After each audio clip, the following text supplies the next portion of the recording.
네, 자, 예고해드린 대로 직격 인터뷰 준비했습니다. 이준석 개혁신당 대표 오셨습니다. 어서 오세요. 네, 안녕하십니까. 이게 또 라디오에서 다시 뵈니까 새롭네요. 아, 예. 아니 코 수술하셨다면서요? 제가 이게 평생 비염으로 고생했는데요. 예. 이게 비중격 망곡증이라고 코 안에 이제 격벽이 휘어 있는 분들이 있어요. 예. 근데 요거 때문에 좀 정도가 심하면은 이 코 한쪽 구멍을 막아가지고 이게 비염이 심해지는데 이번에 지방선거 앞두고 네. 유세 열심히 하려고 또 이제 미리 뚫어놨습니다. 자다가 뭐 코도 골고 그래요? 그럼 고는 것보다는 예. 계속 이제 막혀 있는 거였죠. 누가 코 곤다고 뭐라고 한 적 없어요? 코 고는 거랑 약간 다릅니다. 그건. 그래요? 네. 어쨌든 수술은 꼭 해야 된다. 꼭 할 필요는 없었는데요. 이번에 또 좋은 의사 선생님 만나가지고 하게 됐습니다. 알겠습니다. 자, 빨리 쾌차하신 거죠? 다? 예. 자, 그럼 본격적으로 인터뷰 들어가 보겠습니다. 일단 전반적인 정치 현안을 좀 질문을 드릴게요. 네. 자, 이재명 대통령이 X에 올린 글을 두고 지금 정치권의 공방이 뜨겁습니다. 이재명 대통령이 이제 이스라엘군이 이 팔레스타인 주민 탄압하는 걸 공개적으로 비판을 했다가 야권이 일제히 이제 저건 아니다 뭐 이렇게 반발을 하면서 이재명 대통령이 최신 X는 이겁니다.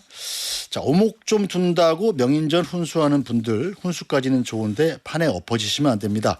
집안 싸움 집착하다가 지국 침공 화성인 편들 태세인데 일단 지구부터 구하고 봐야지 되지 않겠습니까? 자, 한마디로 정리를 하면 나도 다 기쁜 뜻이 있어서 하는 건데 너무 그렇게 비평만 하지 마라 뭐 이런 뜻인 것 같아요. 어떻게 보고 계시나요? 그러니까 이게 저는 내용도 사실 이건 내용들은 국민들이 많이 보시고 네. 이미 걱정하시겠지만 시간도 되게 우렸었습니다. 처음에 그 이스라엘 뭐 학살 어떻게 이렇게 올렸던 거는요. 그 오전 8시 40분이에요. 그러니까 보통 회사에서 8시 40분에 사장님이 가가지고 이제 일을 하려고 준비하고 있어야 될 시간이고 이런데 그때 그런 걸 올렸다? 도대체 이분도 스케줄이 어떻게 돌아가는 건지 아침에 하는 첫 일이 그런 트위터 올리는 거라는 게 말이 됩니까 대한민국 대통령이. 그리고 지금은 오목하고 명인전 얘기하면서 이거는 또 뒤끝인데 이거는 어제 새벽 12시 한 20분쯤인가 그럴 거예요. 그러니까 도대체 이분 안 자고 뭐 하고 계신 겁니까 이게 지금. 그러니까 계속 이거 한번 좀 비판받았다고 이 트위터 앱 켜가지고 계속 밑으로 쓸어내리면 새로 고침하면서 뭐라고 쓸까 이렇게 고민하시다가 12시 20분에 올리신 거는 대한민국 대통령이 지금 집중을 엉뚱한 데 하고 계신 거 아니냐 이런 생각이고 예전에 대통령께서 그 성남시장이나 이런 경기도지사 하실 때 그 참모들의 증언에 따르면은 몇 번이나 SNS 아이디를 바꿔놓고 없애고 했다 그래요. 자꾸 개인적인 도발적인 어떤 트윗이나 이런 거 많이 올리셔가지고 근데 꼭 나중에 다시 또 아이디 비변 찾기 해가지고 또 그걸 다시 권한을 획득하셔가지고 직접 하시고 이랬는데 예전에 우리 대통령 되시기 전에 성남시장 때 우리 뭐 기억하는 것도 많지만은 갑자기 일반 시민이랑 막 설전하시다 급발진해가지고 뭐 변기통에 대가리를 넣으세요 뭐 이런 것부터 시작해서 희한한 거 많이 올리셨거든요. 그러니까 저는 이거 성남시장일 때는 그런 게 이제 뭐 발생해도 그냥 정치적으로 그냥 넘어갈 수 있었지만은 대통령이 다른 나라를 이런 식으로 건드린다 이거는 좀 다른 문제입니다. 자, 여권에서는 이 대한민국 외교사의 한 획을 그을 만한 글이었다. 뭐 이렇게 굉장히 좀 호평을 하고 있지 않습니까? 그 어떤 정권이 위험하다라고 느낄 때가요. 사실 잘한다 했더니만 이제 옆에 간신히 붙으면 그게 제일 위험한 거잖아요. 네. 제가 윤석열 정부 지적할 때 윤석열 대통령이 5만 가지 이상한 행동을 할 때 그 옆에 윤핵관이라는 간신배가 붙었을 때 제가 강하게 비판했잖아요. 지금도 보면요. 대통령이 이거는 진짜 나중에 해석을 억지로 갖다 붙이는 거지. 이스라엘의 무슨 인권 문제를 지적하려고 했으면요. 가짜 뉴스 빼고 했었어야죠. 맞는 말로 했었어야죠. 그리고 그거를 트위터나 이런 뭐 본인이 트럼프입니까? 그것도 아니고 트위터 같이 이런 매체를 쓸 것이 아니라 또 격조 높은 방식을 쓸 수 있었고요. 네. 근데 저는 그렇게 하지 않았기 때문에 우발적인 상황이었다 보고요. 본인도 가짜 뉴스인 경우 나중에 당황하셨을 거예요. 근데 이걸 가지고 지금 여당 대표나 이런 사람들까지 가가지고 각하 시원하시겠습니다 이러고 있는 거 아닙니까? 이거 우리 역사 속에서 이런 식으로 정부와 여당의 관계가 돌아가 잘 된 적이 없어요. 나중에 가면은 그 정말 안 좋은 우리 역사 드라마 속에 나오는 장면들이 나올 수 있습니다. 이러면. 네, 어쨌든 SNS도 요즘 등장한 굉장히 좀 효과적인 정치 수단인데 SNS라면은 뭐 누구보다도 이준석 대표께서 전문가잖아요. 대통령의 SNS 활용 이 대통령 비서실장이라고 생각하고 조언을 하신다면 어떻게 하시겠어요? 저는 이거는 사실 대통령이 독단적으로 그냥 계정을 가지고 하신 거기 때문에 옆에 누구를 탓하기도 힘든 것 같아요. 그냥 진짜 대통령의 계정을 다시 이제 뺏어서 공적으로 관리하거나 하는 거 외엔 답이 없어 보이거든요. 특히 이번에 가장 문제가 됐던 거는 대통령이 만약에 조금만 그러니까 8시 40분에 아침에 그런 거 올리실 생각 좀 한 시간 늦게 올려도 아무 문제 없거든요. 이런 거 올릴 테니까 어디 가가지고 뭐 외교안보 비서관이 가가지고 사실관계 이런 거 확인해보고 메시지 좀 다듬어 주세요 하면 되고 그러라고 있는 게 대통령의 수많은 비서관들이에요. 근데 그거 무시하고 이제 8시 40분에 전 어디 계셨는지도 모르겠지만은 아침에 이런 걸 왜 올립니까? 저는 이거는 대통령께서 SNS 정치를 포기하시든지 아니면 정말 비서관 월급 받고 세금 월급 받는 사람들한테 검증과 팩트 체크를 시키든지 이렇게 해야 됩니다. 알겠습니다. 자, 그럼 본격적으로 선거 이야기 나눠보겠습니다. 자, 개혁신당 이번 6.3 지방선거 어떤 자세로 어떻게 준비하고 계십니까? 저희는 뭐 대선과 총선 저희가 다 치러내면서 저희는 호사가들이 어떻게 얘기하더라도 그들의 생각과는 다른 3당 모델을 만들어가고 있거든요. 네. 저희는 다른 정당이 빌붙어가지고 의석수를 가져오거나 결과를 내지 않습니다. 지금 민주당 주변에 보면 수많은 위성 정당, 위성의 위성 같은 정당들도 있고 이렇게 돌고 있거든요. 저희는 그렇게 하지 않았고요. 이번 선거도 마찬가지로 저희는 단독인 그 아젠다로 네. 동짜 노선으로 가가지고 선거를 치를 생각입니다. 자, 그렇다면은 이제 일단 지자체장, 이 광역단체장 후보로 개혁신당에서 현재 확정된 분은 누가 있어요? 지금 이제 7분 정도가 출마 준비하고 있고 6분 네. 정도가 공천이 확정이 됐습니다. 구체적으로 실명을 거론하시죠. 서울에 이제 김정철 네. 변호사가 저희 최고위원인데요. 이제 후보로 공천이 되었고요. 그리고 부산에 이제 정의한 후보, 저보다 젊은 후보인데 공천이 되었고 대전시장으로 강희린 후보, 여기도 젊은 후보입니다. 네. 카이스트 다니고 있고 그리고 또 우리 그 하헌희 변호사라고 세종시장 후보로 이제 나가게 돼 있고요. 충남시장으로는 이은창 그 전 자유선진당 대변인 출신이죠. 네. 네, 그렇게 지금 나와 있습니다. 네. 그리고 지자체장 선거하고 같이 치러지는 재보선 국회의원도 있지 않습니까? 네. 거기에는 후보 안 내실 생각? 저희가 지금 한 두세 군데 정도 최소 이제 전략지를 보고 후보군은 준비하고 있는데요. 여기는 이제 저희 광역단체장 공천 및 이런 게 끝난 다음에 저희가 전략적인 판단들 좀 해서 왜냐하면 당이 전력을 집중 투사할 곳이거든요. 네. 그래서 선택할 계획입니다. 네. 자, 기대가 됩니다. 자, 그럼 전반적인 얘기 좀 해볼게요. 네. 지금 어제 오늘 이틀에 걸쳐서 이 한동훈 전 대표와 조국 대표의 지역구가 결정이 됐습니다. 네. 일단 한 번씩 얘기를 해보면 자, 조국 대표 오늘 결정이 됐으니까 조국 대표 평택을 출마 어떻게 보고 계십니까?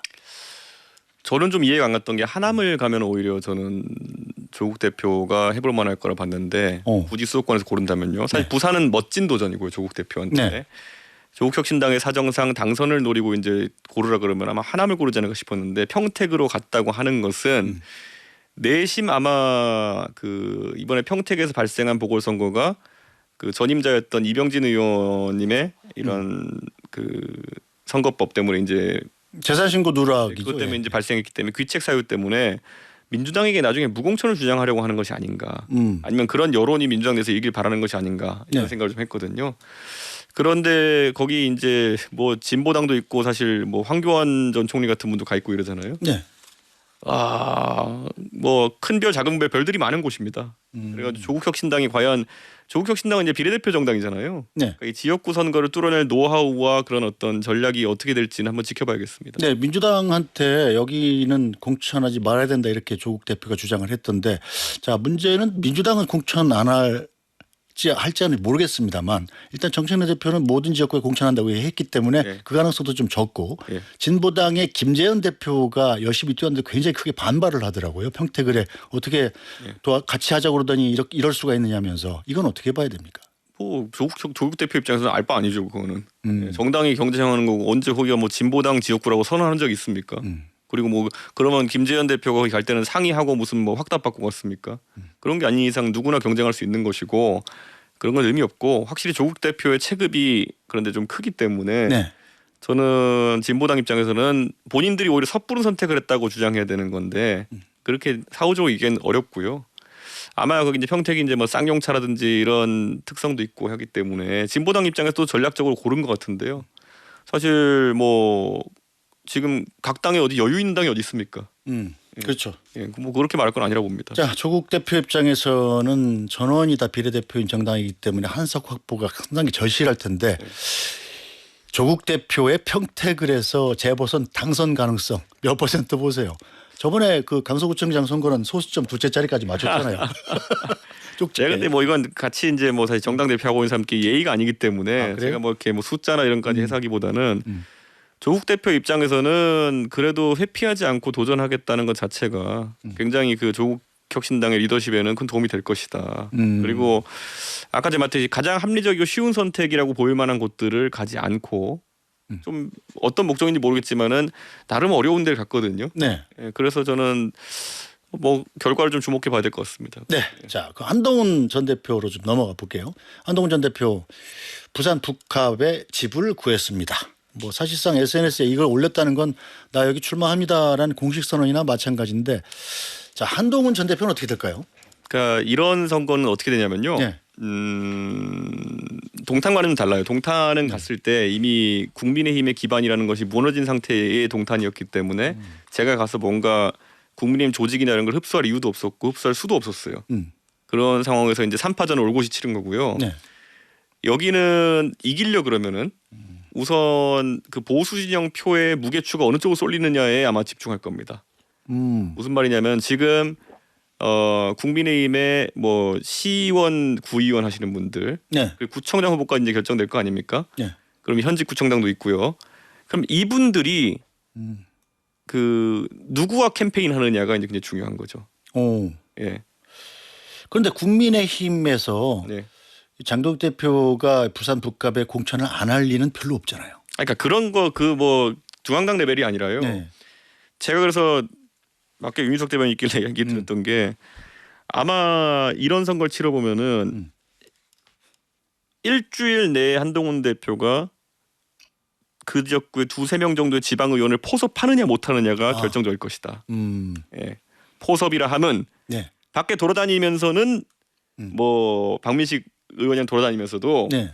예를 들어 북구에 본인이 알고 있는 유권자에 대한 정보라든지 아니면 데이터 아니면 뭐 누구 만나보세요 소개시켜준다든지 이런 것들을 하느냐 아니면 한동훈 전 대표가 가서 맨 땅에 가서 이제 가가지고 여기 어디지 이렇게 하게 되느냐 이게 굉장히 중요하거든요. 오. 그래서 아마 기자들도 그걸 중심적으로 볼 겁니다. 아마 일주일 안에 어제 일주일 안에 포섭 안 되면 안 되는 거예요. 영원히 그래요. 시간이 별로 없기 때문에 일주일 안에 2명 3명 정도의 현직 시구위원들을 포섭할 수 있느냐. 전직들은 많이 와서 붙을 겁니다. 예, 전직들 이렇게 되면요 한 10년 전에 지냈던 분부터 시작해가지고요 여기 비집고 들어가려고 아마 부산 북구에 전직 시의원 구의원들 많이 올 텐데요. 현직들이 얼마나 붙느냐. 왜냐하면 그 사람들이 사실 국민의힘 조직을 지금 관리하고 있을 거거든요. 네. 그래서 그 헤게모니 싸움이 되게 볼만할 겁니다. 자, 그러면 잘 된다고 치고 그럴 경우에 이제 최종 결선이 제일 중요한 거 아니겠습니까? 하정우 청와대 AI 수석 결국엔 나올 거라고 보세요? 이 지역구에? 저는 앞으로 한 일주일 뒤면은 여론조사 돌릴 거거든요. 네. 그러면은 이게 안심번호를 신청하면 열흘 뒤에 나옵니다. 그러니까 아마 빠른 언론사들은 어제 만약 안심번호를 신청했으면은 한 열흘쯤 있다가 딱 나와요. 제가 그때 동탄 출마 40 며칠 전인가 했는데 한 14일 있다가 이제 첫 여론조사 뜨더라고요. 오. 그러면 이제 한동훈 전 대표도 이번에 딱 여기 고르면서 언론사들이 쫙 이제 안심번호 집어넣었을 겁니다. 네. 그러면은 10일 뒤니까 10일 뒤부터 11일차, 12일차, 13일차 이때쯤에 여론 돌 거고요. 그럼 한 2주 뒤에 나올 겁니다. 결과가. 네. 그때 보고 아마 결정할 가능성이 있습니다. 그러면 하정우 AI 수석이 나온다 친다면 네. 이런 거죠. 그러니까 예를 들어 전재수 의원 입장에서는 딱 이제 2주 뒤면은 28일 정도 되거든요. 네. 그럼 28일쯤 딱 결과를 보고 여기 뭔가 변수를 만들지 않고 싶어. 그러면은 사퇴 시한을 늦추겠죠. 그래가지고 보고를 안 만들 테고요. 네. 사퇴 시한 늦추면은 거기는 아예 보궐이 없는 겁니까? 그렇죠. 30일 넘어가지고 이제 가게 되면. 그렇죠. 그러면 아예 공석으로 남아 있는 건가요? 만약에 하정우 수석 같은 사람을 넣어서 돌려봤더니만은 이길만하다. 3파전 구도에서 이길만하다 그러면은 사퇴하고 이제 선거 돌입시키겠죠. 만약에 전재수 이제 부산시장 후보가 됐잖아요. 예. 4월 30일까지 사퇴 안 하면 그럼 이 한동훈 전 대표 입장에서는 되게 황당한 상황이 되겠네요. 뭐 근데 그러니까 이게 본인은 사퇴한다고 확신하고 갔겠지만은 네. 이제 멘트를 보면 앞으로 부산에서 쭉 정치하겠다 하셨기 때문에 네. 만약에 이번에 그렇게 되면 좀 황당한 상황이지만은 그리고 부산 북부에서 쭉 하겠다 하셨기 때문에 계속 쭉 하셔야죠. 그러면 전세 계약도 했다던데. 뭐 선거는 없지만 계속 거기서 쭉 활동하셔야죠. 그러다 보면 좋은 일 있겠죠 뭐. 어쨌든 한동훈 전 대표는 이 전재수 의원이 사퇴할 걸 거의 확실하게 보고 있는 것 같고 지금으로서 봐도 아마 사실 사퇴해야죠. 그거는 전재수 더 의원이 이상 본인의 지역에 국회의원이 공석되는 것을 그렇게 만드는 것 자체가 그 지역에 대한 애정이 좀 의심받을 수 있기 때문에 그렇죠. 사퇴해야죠 그거는. 자 부산 북갑에는 그럼 개혁신당은 후보 안 냅니까? 저희도 후보 준비하고 있었습니다. 그래요? 네, 그래서 지금 이제 어제 이후에 저희가 따로 논의해 보진 않았지만은 충분히 낼 만한 후보는 있고 지금 검토 중입니다. 네, 자 국민의힘 공천 상황이 좀 상당히 좀 어렵습니다. 네. 충북도 그렇고 대구시장도 그렇고 이게 뭐 컷오프가 자꾸 이뤄지고 후보들이 불만을 표시하면서 자, 이렇게 컷오프된 분들이 지금 개혁신당의 문을 두드리고 있다 이런 소리가 좀 들려요. 뭐 기초 광역 의원들은 굉장히 많이 문을 두드리고 있고요. 네. 그리고 뭐 사실 어떤 지역 같은 경우에는 뭐 왕창 오시는 곳도 있고요. 그래요? 예, 근데 저희가 뭐 이걸 대놓고 저희가 그래도 이렇게 막 홍보하고 할 수는 없으니까. 네. 그분들한테는 뭐 사실 홍보가 아니죠, 그거는. 그렇겠죠. 네, 일단 결정되기 전까지. 예, 그래서 저희가 조용히 이런 건 처리하고 있습니다. 자 국민의힘뿐 아니라 지금 민주당 진영 인사들도 문을 두드린다고 그래요? 예, 한 두 분 정도 저희 이제 또 문을 두드리고 있고. 뭐 그런데 저희가 이런 거는 사실 지방선거에는 좀 비일비재한 일이기 때문에 네. 저희가 특별하다기보다는 이런 분들이 저희가 미래지향적으로 가고자 하는 길에 같이 갈 수 있도록 잘 관리하는 게 저희가 더 중요하다고 봅니다. 자 그렇다면은 문을 두드리는 건 그분들 마음인 거고 이준석 대표께서 받아주는 건 이준석 대표 소관이잖아요. 저희 당의 공천 기준이 있기 때문에 네. 저희가 이제 지금까지 다른 당보다는 저희가 전과자 비중도 제일 낮습니다. 그렇겠죠. 저희 당만 뭐 자료가 업데이트 때문에 좀 달라지면 저희 당만 한 자릿수 전과 비율 보유 중이고요. 네. 예, 다른 당은 뭐 많은 데는 30몇 %까지 가는 당도 있던데요. 저희는 전과 비율이 굉장히 낮은 당이기 때문에 그런 것들도 굉장히 엄하게 볼 겁니다. 어쨌든 그 기준에 넣어봤을 때 이분은 영입을 해야 되겠다 싶은 분이 몇 분이나 있어요? 많죠. 많아요? 이게 지금 기초 광역 의원들은 숫자 너무 많기 때문에 네. 많습니다. 그러니까. 자 기대가 되는군요. 일단 장동혁 대표 미국 출장 건도 좀 짚어보겠습니다. 예. 장 대표는 지금 미국을 갔잖아요. 사실은 이준석 대표께서 뭐 장동혁 대표의 전임자 같은 분 아니겠습니까? 나쁜 선택은 아니에요. 아 그래요? 이게 왜냐하면은 원래 보통 정상적인 공천이라 그러면은 네. 이미 공천 대부분 다 마무리되고 그렇죠. 은근히 약간 그 태풍의 눈처럼 그 태풍이 불기 전에 가운데 뭐 잔잠한 구간이 있습니다. 네. 그게 이제 후보가 확정되면은 한 열흘에서 20일 남짓은 후보가 이제 자기 자신 준비하는 공간이기 때문에 이제 지도부가 이제 사실 뉴스를 만들어내려면은 뭐 대통령과 맞서는 이미지라든지 야당 입장에서는 아니면 해외 일정을 통해 가지고 뭐 큰 지도자 이미지를 본인이 구축한다든지 나쁜 건 아니에요. 근데 지금 장동훈 대표 사례는 특별한 게 이제 공천이나 이런 좀 산적한 문제들이 마무리되지 않은 상황에서 그렇죠. 가 있기 때문인데 아마 이런 미국 출장은요 보통 가기 한 달 전부터 미국의 상대 측 인사들과 조율을 하거든요. 그러니까 이런 걸 거예요. 지금쯤이면 공천이 완료됐겠지 하고 조율 다 해놨는데 어찌어찌 가처분 양이 늘어다 보니까 지금 마무리가 안 됐고 그런데 약속해놓은 일정은 있으니까 가야 되고 뭐 이런 걸 거예요. 예. 자 어쨌든 지방선거 50일 앞두고 미국에 가 있는 건 좀 아니지 않느냐. 배현진 의원 같은 경우는 뭐 상당히 좀 불만을 표시했더라고요. 근데 물론 뭐 한국에 있는 걸 좋아하는 것 같지도 않은데요. 뭐 제가 봤을 때는 배현진 의원이 그렇다고 한국에 있으면 더 좋아할 것 같지도 않기 때문에. 예. 알겠습니다. 자 국민의힘 지금 경기도지사가 사실은 뭐 양양자 전 의원 같은 분이 있습니다만 마땅치 않습니다. 개혁신당에서 개혁신당에서 경기도지사 생각하고 있는 분이 있다고 들었는데. 있고요. 저희가 뭐 사실 내부에서 검토도 많이 하고 저희가 설득 과정도 거치고 이렇게 하기 때문에 저희도 뭐 이걸 뭐 숨기려고 하는 것도 아니고요. 네. 저희가 냉정하게 사실 어려운 선거에 나서달라고 부탁드리는 거기 때문에 조심스럽게 접근해서 얘기하고 있습니다. 그 언제쯤 공개하실 계획입니까? 저희가 뭐 늦출 이유는 없다니까요. 저희가 설득과 그리고 또 이 작전 수립이 완료되면은 바로 공개하죠. 혹시 이준석 대표 본인은 아니죠? 아닙니다. 대개 보면 네. 소개팅 시켜준다고 괜찮은 남자라고 하고서 네. 자기가 나가는 경우가 있잖아요. 그럼 그렇게 하긴 않겠습니다. 이거는. 예. 알겠습니다. 예. 자, 이 조영 의원 대구시장에 컷오프 됐었는데 조영 의원하고 친하시잖아요. 저희 항상 뭐 전 잘해주십니다. 어떻게 하신대요? 그래서 무소속으로 나간대요? 아니면 그만둔대요? 제가 무서워서 전화를 못 드렸어요 최근에는. 네. 그때 그 딱 컷오프 되신 직후에는 제가 문자를 한번 드리고 이렇게 했는데 최근에 제가 연락을 못 드리는 게 왠지 제가 이제 아무리 선배 정치인이라 해도 네. 뭔가 말씀을 드려야 될 것 같잖아요. 제 생각이 이렇다 저렇다를. 근데 정말 이건 모르겠더라고요. 아 그래요? 예. 그럼 아니 많은 분들의 관측이 이 항소심 결과를 기다려보겠다 이 얘기는 무소속으로는 안 나가고 그냥 있겠다 이런 뜻으로 해석하던데요. 그렇죠. 그리고 이제 뭐 한동훈 대표와의 연대 이런 말씀을 최근 하신 거 보면 약간 좀 의아했거든요. 네, 그런 말씀 하실 분이 아니거든요. 그렇죠. 근데 이제 그 변수가 또 이제 부산 출마하면서 사라졌기 때문에 아마 또 주호영 대표랑 또 한동훈 전 대표와의 그 엇박자도 아마 상이 안 됐을걸요. 아, 그래요. 그러니까 주 대표 입장에서는 약간 민망할걸요. 내가 이렇게까지 평소에 안 하던 행동을 했는데 너 말도 없이 부산 가버리냐 이렇게 돼가지고 그렇겠네. 앞으로 다시 서로 연락할 일 없을 겁니다.